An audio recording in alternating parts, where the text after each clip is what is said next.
Assalamualaikum warahmatullahi wabarakatuh. Selamat berjumpa lagi dengan saya, Nunung Siti Sukaisi, dosen Prodi D3 Keperawatan UPI Kampus di Sumedang dalam mata kuliah Anatomi dan Fisiologi.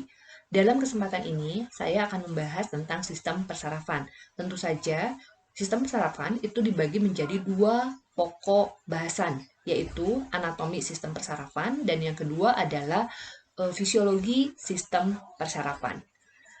Di PowerPoint ini, saya akan menjelaskan tentang anatomi sistem persarafan terlebih dahulu, yaitu kita akan mempelajari tentang struktur dari sistem persarafan.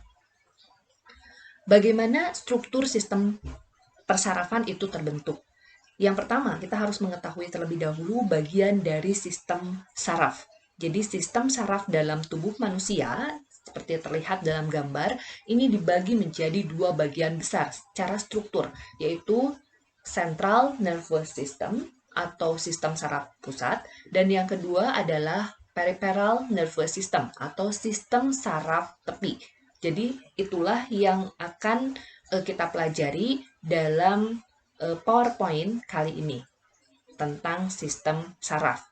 Lebih tepatnya yaitu struktur sistem saraf. Kita harus mengetahui juga sebelum masuk ke pokok bahasan yang selanjutnya bahwa unit fungsional terkecil dari sistem saraf itu dinamakan neuron atau sel saraf. Ini adalah gambar neuron, ya. Ini secara dua dimensinya atau tiga dimensinya dan ini adalah secara dua dimensinya. Neuron itu terdiri dari bagian-bagian lagi, yaitu yang pertama adalah dendrit. Ini yang nanti akan menangkap sinyal dari luar tubuh kita, kemudian akan dilanjutkan sinyal itu ke sel body atau badan sel, di mana di dalamnya terdapat nukleus atau inti sel. Kemudian nanti akan dihantarkan ke akson. Nah, di akson ini bisa kita lihat bahwa akson itu ada yang bermielin, yaitu yang ada warna kuning-kuningnya. Ini merupakan akson bermielin. Dan yang orange ini tanpa ada selubungnya itu adalah akson tanpa mielin. Dari akson itu akan menjalar lagi ke sinaptik atau sinap yang menghubungkan antara sel saraf yang satu dengan sel saraf yang lainnya atau antara sel saraf dengan sel tubuh yang lainnya.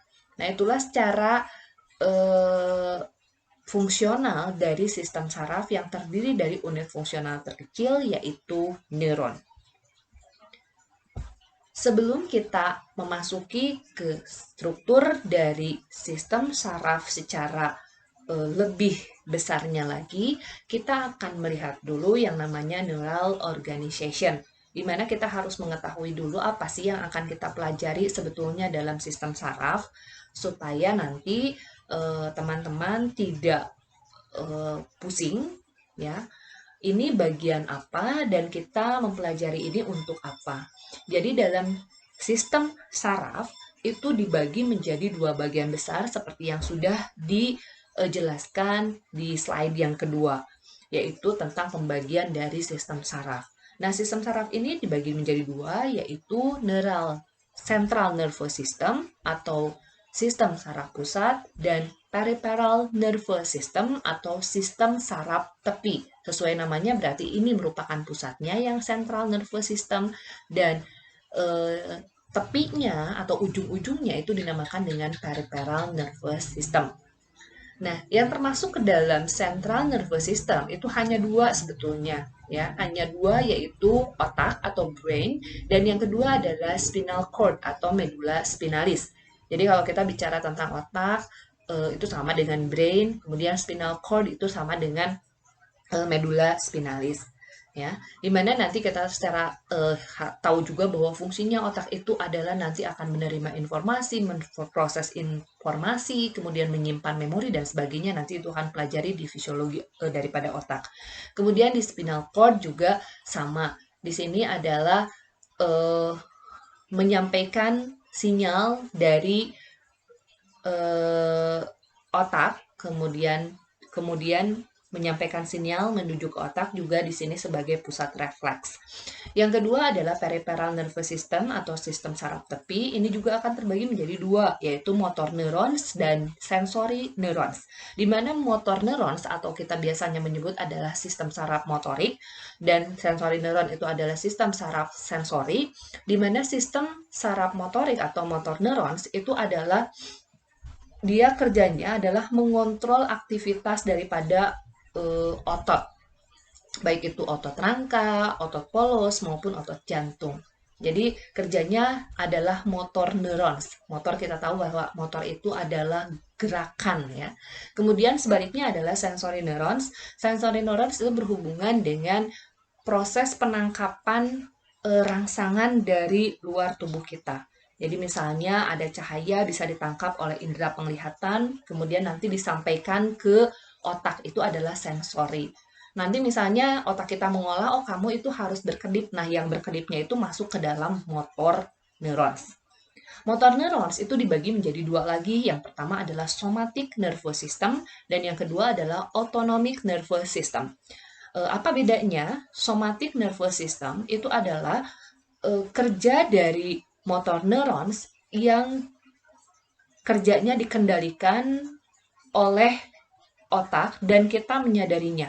Misalnya kita melambaikan tangan, itu kan kerjanya kita bisa mengatur lambaiannya mau cepat, lambaiannya mau lambat, lambaiannya mau ke depan ke belakang, lambaiannya mau ke kiri ke kanan, itu semuanya adalah kita sadari.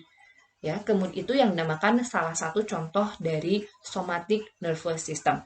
Dan yang kedua adalah autonomic nervous system. Itu sangat berbeda, dia bertolak belakang dengan somatic.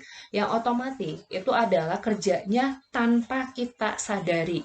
Jadi, kalaupun kita tidak menyuruhnya, kerja daripada otot-otot itu akan bekerja dengan sendirinya. Contohnya adalah gerakan dari otot jantung, yaitu pada saat berdenyut misalnya.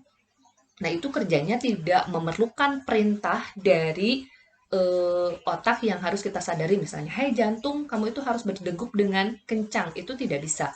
Nah, itu dinamakan dengan otonomik. Karena kerjanya tanpa kita sadari. Kita sedang tidur pun, kerja jantung, pernafasan, itu tetap bekerja dengan sendirinya. Itu yang dinamakan dengan autonomic nervous system. Nah, yang autonomic nervous system atau yang kerjanya adalah involuntary, tanpa kita sadari, itu ada dibagi menjadi dua lagi, yaitu sympathetic division dengan parasympathetic division. Yang sympathetic division itu adalah jargonnya adalah waspada, siaga ya, siap siaga. Biasanya dalam keadaan kita terjaga, dalam keadaan kita misalnya bersiap untuk melakukan sesuatu. Nah, itu adalah kerja dari sympathetic division.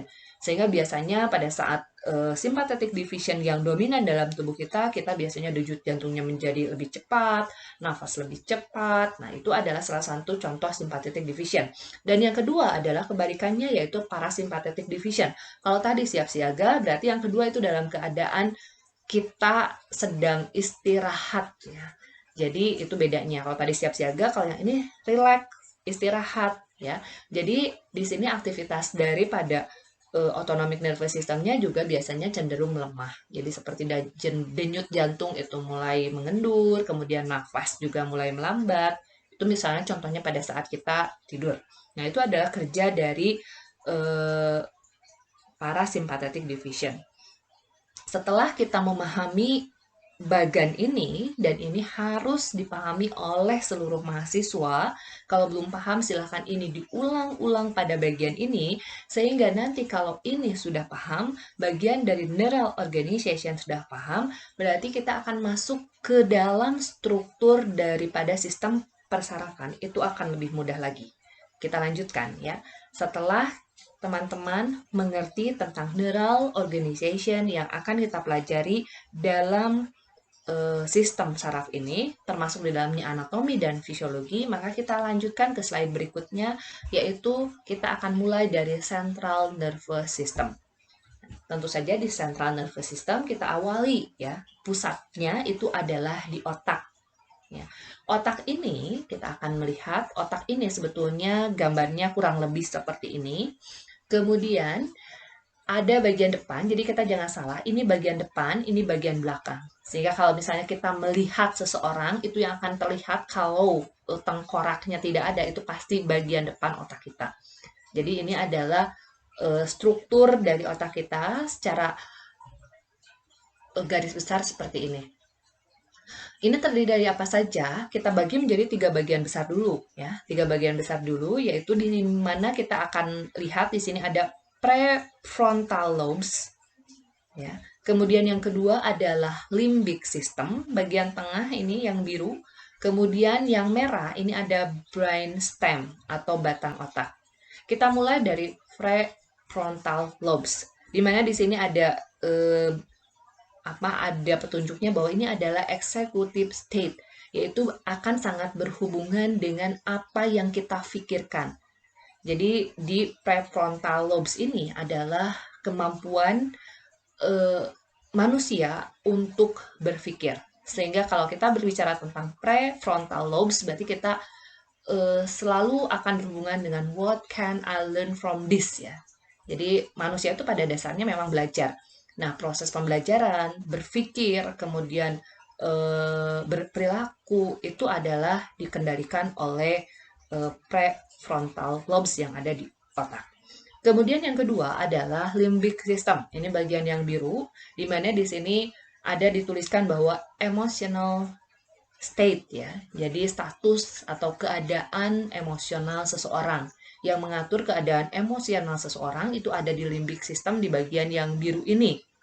Jadi salah satu contoh pertanyaannya adalah am I loved? Apakah saya dicintai? Apakah saya berharga? Kemudian apakah saya berarti, ya? Kemudian apakah saya sedih? Apakah saya senang? Itu yang mengendalikannya adalah di limbic system, bagian otak yang tengah ini. Dan yang terakhir adalah brain stem atau batang otak. Nah, brain stem ini di sini ada tulisannya juga bahwa ini adalah survival state. Bagaimana manusia itu bertahan hidup, bernafas, kemudian bernutrisi atau metabolisme, kemudian berdenyut jantungnya, itu adalah dikendalikan di yang merah ini atau di brain stem, ya. Jadi di sini pertanyaannya am I stepped? Jadi kalau misalnya ada yang mulai tidak enak atau misalnya mengganggu dalam tubuh kita, yang bekerja adalah survival state ini atau brain stem, batang otak ini yang bekerja. Kalau misalnya kita dalam keadaan kurang oksigen, maka brain stem ini akan menyuruh ke sistem pernafasan untuk bernafas lebih cepat, biar asupan oksigen itu lebih banyak. Nah, itu salah satu contohnya. Atau pada saat kita misalnya olahraga, pada saat olahraga di mana metabolisme meningkat dalam sel, maka akan diperintahkan ke jantung untuk bekerja lebih kuat lagi, sehingga denyut jantung kita semakin tekanannya semakin tinggi. Nah, itu adalah contoh dari kerja daripada brainstem atau batang otak. Dan ini vital dalam kelangsungan hidup manusia, batang otak ini. Nah, setelah kita memahami tentang fungsi otak secara keseluruhan yang dilihat dari bagian-bagian otak, yaitu bagian otak depan, kemudian bagian otak tengah, dan bagian otak belakang yang mempunyai fungsi masing-masing, kita akan lanjutkan ke brain structure. Jadi di sini ada struktur otak itu apa saja sih? Kalau yang tadi hanya secara garis besar bahwa otak itu bagian yang prefrontal lobes itu adalah untuk executive state, kemudian yang limbic itu adalah untuk emotional state, kemudian yang terakhir adalah batang otak itu adalah untuk survival, bagaimana kita bertahan hidup. Nah, yang selanjutnya di brain structure kita akan lebih memperdalam bagian-bagian otak itu dibagi menjadi berapa sih? Di sini ada, kita akan lihat bahwa paling depan ini yang menonjol dalam jidat kita itu adalah frontal lobe atau lobus frontalis. Kemudian di tengahnya, bagian tengah atau bagian agak belakang sedikit di atas tepatnya, ya. Kalau misalnya kita bisa menyebutkan bahwa itu ubun-ubun agak ke belakang, itu adalah parietal lobe. Kemudian yang di belakang lagi, ini di atas leher kita, itu adalah occipital lobe. Dan yang di pinggir kita, itu di sekitar telinga, di atas telinga kita, maksud saya itu adalah temporal lobe. Jadi kita di dalam otak itu strukturnya terdiri dari bagian frontal, parietal, occipital, dan temporal. Ini tentu saja nanti di fungsinya itu akan dijelaskan masing-masing mempunyai fungsi yang spesifik dalam proses pengolahan ataupun penyimpanan informasi yang diterima oleh otak. Nah, setelah kita melihat daripada otak secara garis besar, kita juga akan melihat secara detail daripada anatomi otak itu sendiri. Tadi kita sudah tahu adanya bagian frontal, kemudian adanya bagian parietal, ada occipital, kemudian ada temporal. Nah, kita selain itu juga kita harus mengenal bahwa di sini ada warna-warnanya tertentu dan kita bisa pelajari satu persatu. Tetapi saya tidak akan menjelaskan secara detail di slide yang ini, hanya akan memberi petunjuk bagaimana cara mempelajarinya. Jadi ini gambar yang pertama. Di sini kita akan lihat bahwa ada nomornya. Di sini ada nomor 1. Di sini nomor 1 itu ada tulisannya bahwa ini adalah occipital lobe. Kita akan lihat ke sebelah kirinya bahwa occipital lobe itu adalah fungsinya adalah untuk visual area. Artinya proses penglihatan kita itu terdapat di sini. Ya, jadi fungsi dari otak untuk penglihatan itu ada di occipital lobe. Kemudian kita akan lanjutkan misalnya yang kedua. Yang kedua ini yang berwarna hijau, itu adalah asosiasi area, association area. Di mana association area itu di sini dituliskan bahwa ini adalah bagian temporal lobe. Artinya temporal lobe atau yang bagian hijau ini merupakan pusat dari asosiasi. Pusat asosiasi itu apa? Pusat asosiasi seperti tadi sebutkan bahwa temporal lobe itu masuk ke dalam sistem limbik. Di dalamnya juga ada short term memory atau memori jangka pendek. Jadi kalau kita misalnya barusan saja kita sudah bertemu dengan seseorang 5 menit yang lalu, nah itu disimpannya di sini atau yang dinamakan dengan short term memory di temporal lobe. Selain itu juga ada sebagian untuk mengatur emosi. Kemudian kita melanjutkan ke yang ketiga. Yang ketiga ini warnanya kuning. Di sini adalah motor function area. Jadi pusat motorik kita. Jadi pusat motorik dalam sistem saraf, yaitu terutama otak, itu adanya di sini. Ini masuk mana sih? Ini sebetulnya masuk ke parietal lobe, di mana parietal lobe itu bagian yang kuningnya, bagian yang agak depannya itu merupakan motor function area. Yang selanjutnya ada yang nomor 4. Ini nomor 4 itu ada di sini ada nomor 4 warnanya merah. Ini adalah area Broca area misalnya. Broca area itu apa? Broca area ini daerahnya di yang nomor 4. Broca area itu adalah fungsi dari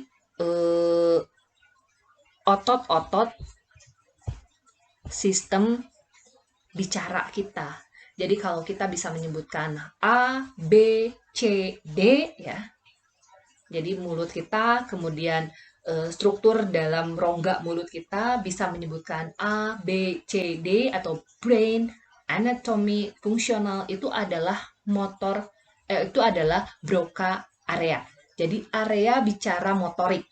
Artinya kita bisa menyebutkan A, I, U, E, O itu adalah adanya di sini. Yang kemudian nomor 5, ini nomor 5 letaknya memang masih di temporalis atau lobus temporalis. Ini yang merupakan auditory area, area sistem pendengaran. Kemudian yang keenam, kita lihat yang keenam. Keenam itu letaknya di dalam, nah sebelah sini. Ini di dalam, ini adalah emotional area. Tadi di slide sebelumnya ini merupakan masuk ke dalam sistem limbik, pusat emosional daripada manusia. Ya, kita menyatakan nyeri, lapar, ya, kemudian sayang, itu adanya di sini, di nomor 6 ini. Kemudian yang selanjutnya adalah sensory association area. Ini ada di nomor 7. Nah, ini ada di nomor 7. Ini, ya, kalau kita potong di sebelahnya itu ada yang dinamakan dengan sensory association area. Ya, di mana di sini adalah pusat daripada sensori.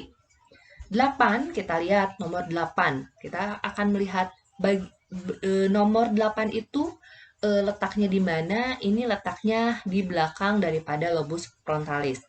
8 ini adalah area olfaktori. Kita tahu olfaktori itu adalah untuk penciuman. Jadi letaknya di sini.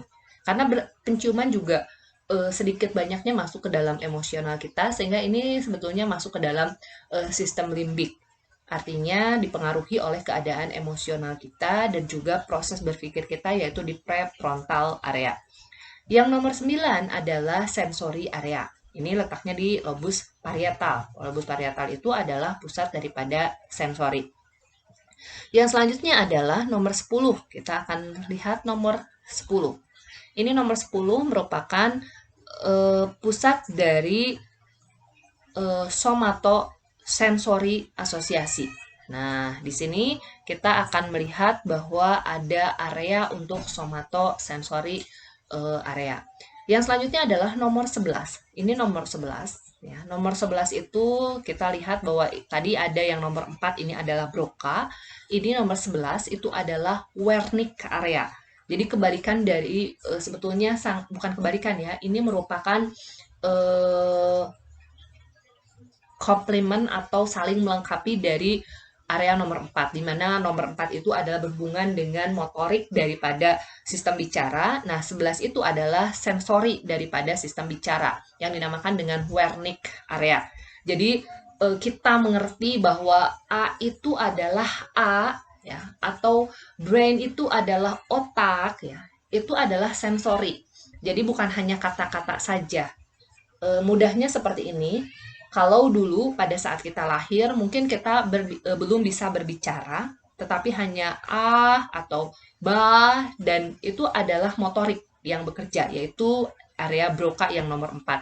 Tetapi ketika kita sudah memaknai bahwa kita belajar mulai, oh ini loh yang namanya mama, ini loh yang namanya papa, dan kita mengerti arti kata papa, mama, itu berarti Wernicke area yang bekerja. Jadi pusat daripada sensori bicara. Kita mengerti apa yang dikatakan orang, kita mengerti apa yang dikatakan oleh kita, itu adalah area Wernicke.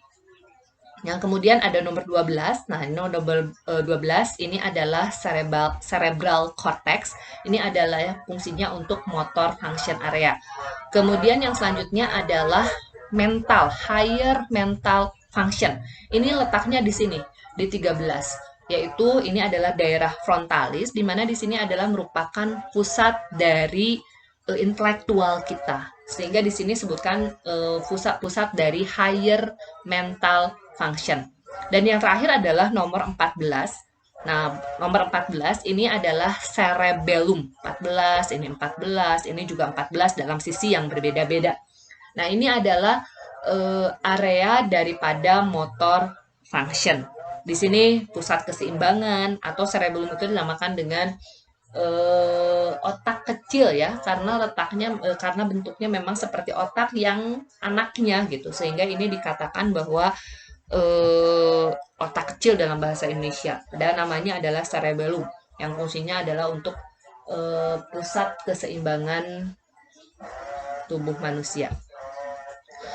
Selain yang harus kita ketahui adalah hal-hal yang tadi, yaitu adalah area-area dalam otak. Kita juga di otak harus mengetahui bahwa ada lapisan-lapisan yang melindungi daripada otak. Nah, lapisan-lapisan yang melindungi otak itu diantaranya adalah dari luar kita tentu saja ada rambut-rambutnya ya. Kemudian di sini ada yang dinamakan dengan kulit. Jadi kita dilindungi oleh kulitnya, dan itu dipelajari tentu saja di anatomi kulit, bagaimana struktur atau susunan dari kulit.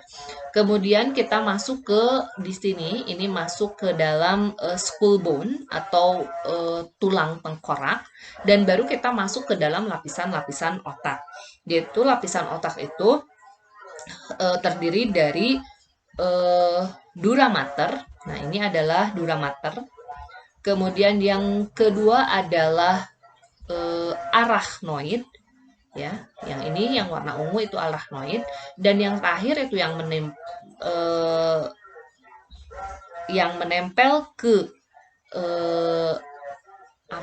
yang menempel ke otaknya sendiri atau otak yang kita pelajari tadi itu adalah pia mater. Jadi kalau disusun dari terluar ke bagian dalam itu terdiri dari lapisan yang pertama adalah ini dura mater, kemudian yang kedua adalah arachnoid, dan yang terakhir adalah pia mater. Nah, itu adalah lapisan-lapisan yang merupakan pelindung otak. Nah, ketiga lapisan ini dinamakan dengan meningens. Jadi, meningens itu terdiri dari 3 lapis, yaitu dura mater, arachnoid, dan pia mater. Kemudian juga setelah kita mempelajari brain atau otak, kita juga harus mengetahui struktur saraf yang pusat yang kedua, yaitu adalah spinal cord atau medula spinalis. Nah, spinal cord itu akan menjulur atau akan membujur dari leher sampai dengan tulang duduk kita. Jadi ini letaknya ada di tulang belakang atau di punggung kita yang ada di dalam vertebrae. Jadi di dalam vertebrae itu, ini adalah vertebrae-nya atau tulang punggungnya. Nah, di dalamnya ini ada spinal cord atau medula spinalis. Dan ini merupakan perpanjangan dari otak kita. Jadi yang sebetulnya selain otak, sistem saraf pusat kita yang ada dalam kepala, itu menjulur dari leher sampai dengan tulang duduk manusia. Itulah yang dinamakan dengan spinal cord. Kalau tadi otak dilindungi oleh tengkorak, maka spinal cord atau medula spinalis dilindungi oleh vertebrae atau tulang belakang. Kita juga harus mengetahui bahwa ada bagian-bagian dari spinal cord, yaitu spinal cord itu kita mulai dari atas. Di sini ada yang dinamakan dengan cervix. Jadi spinal cord itu ada yang di bagian cervix atau leher, ya. Nama lain dari cervix itu leher sebetulnya. Jadi ini yang cervix. Kemudian dari cervix kita akan lanjutkan di bawahnya. Ini adalah spinal cord bagian torak atau bagian dada. Nah, ini menjulur sepanjang punggung kita, kalau orang awam menyebutnya ya. Ini dinamakan dengan spinal cord bagian toraknya.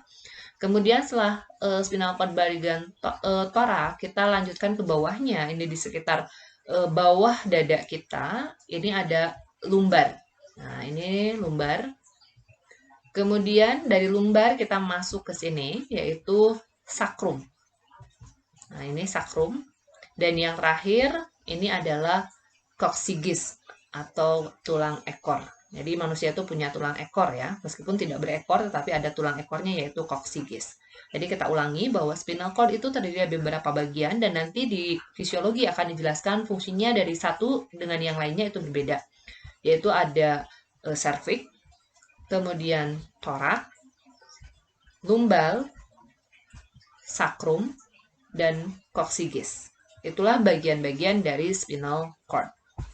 Nah, setelah selesai kita mempelajari sistem saraf pusat atau central nervous system, kita akan masuk ke sistem saraf perifer atau peripheral nervous system. Di mana dalam peripheral nervous system itu dibagi menjadi beberapa bagian, yaitu yang pertama adalah cranial nerves atau di sini disebutkan 12 pasang cranial nerves ya. Jadi bahasa Indonesianya adalah 12 pasang sistem saraf kranial. Mengapa disebutkan kranial? Karena ini adalah pusatnya di otak, yaitu keluarnya dari otak. Makanya disebutkan kranial. Jadi kranial itu atau cranium itu adalah nama lain dari brain atau otak. Nah, 12 cranial nerves ini terdiri dari apa saja? Ini yang pertama adalah olfactorius. Nah, ini olfactorius ya. Kemudian ini adalah berfungsi untuk penciuman atau penghidu.